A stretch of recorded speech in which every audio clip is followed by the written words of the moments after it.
voilà sur le premier chantier de cette machine KH910. C'est la même machine que dans la vidéo d'intro, c'est juste que j'ai retiré ici ce petit capot qui cache donc toute la partie alimentation en électricité. Donc là on a besoin d'électricité puisque c'est une machine électronique, donc elle a besoin d'une alimentation électrique.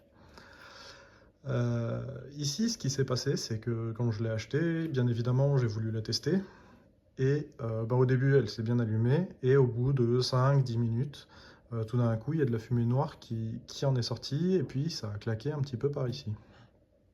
Donc c'est quelque chose de tout à fait normal sur ce genre de vieille machine qui n'a pas servi pendant des années. C'est que les composants, ils vieillissent, ils sèchent, et dès qu'ils montent en température, ils vont brûler, et puis le petit clac, ça devait être certainement le fusible qui était ici. Donc ce bloc d'alimentation là, son but c'est de récupérer l'électricité qui vient du secteur, donc par le câble qui est fourni avec la machine. Ce bloc là c'est le bloc de sécurité, donc qui va permettre de s'assurer que le courant est assez stable, donc grâce aux condensateurs qui sont ici. Ici il y a le fusible aussi, on peut dire ici 0,5 pour 0,5 ampères. Si jamais donc l'intensité du courant dépasse ces 0,5 ampères, le fusible va automatiquement griller, donc la petite barre métallique qui est à l'intérieur va griller pour pouvoir protéger les circuits suivants, puisque ça peut arriver en cas de court-circuit sur le réseau par exemple, et donc là on va absolument protéger le reste de la machine. Et donc là c'est un composant qui coûte quelques centimes à remplacer plutôt que toute la machine. Et derrière, donc là, on a le transformateur qui va ensuite convertir l'électricité 220 volts en une électricité plus basse tension. Je ne sais pas exactement à combien c'est sur cette machine.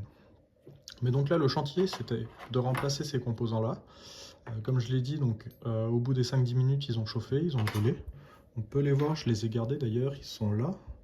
Donc celui-ci, il n'a pas trop d'impact. On peut voir quand même qu'il est fissuré, c'est pas bon. Par contre, celui-ci, on voit qu'il a complètement éclaté. Là, il manque le petit capot. Et bien évidemment, le fusible qui lui a grillé, qui a fait son travail pour protéger tout le reste. Donc là, avec un simple fer à souder et un petit peu d'étain, j'ai dessoudé les composants qui étaient abîmés et j'ai pu les remplacer en ressoudant les nouveaux. J'en ai encore un petit peu en stock, on peut voir quand même la différence par rapport aux anciens. Et donc là, en rebranchant tout, je vais pas le faire maintenant dans la vidéo étant donné que tout est ouvert, j'ai pas envie de choper un court jus. Mais maintenant, la machine est totalement fonctionnelle. Et voilà pour ce premier chantier. Je continue juste vite fait sur la partie un petit peu alimentation électrique. C'est qu'en fait, il y a toute cette électronique là, et en fait, à l'intérieur, il y a une sorte de mémoire qui va sauvegarder les coordonnées du dernier motif sur la fiche Mylar. Pour le circuit interne, pour savoir à chaque fois où il en est. Et en cas de coupure de courant, donc Browser avait pensé ici à ajouter un bloc de pile. Hop. Si j'arrive à l'ouvrir, punaise. Bon là, voilà. Il y avait ici donc un bloc de pile qui permettait d'avoir une alimentation de secours uniquement pour garder la mémoire sur ce petit ordinateur interne.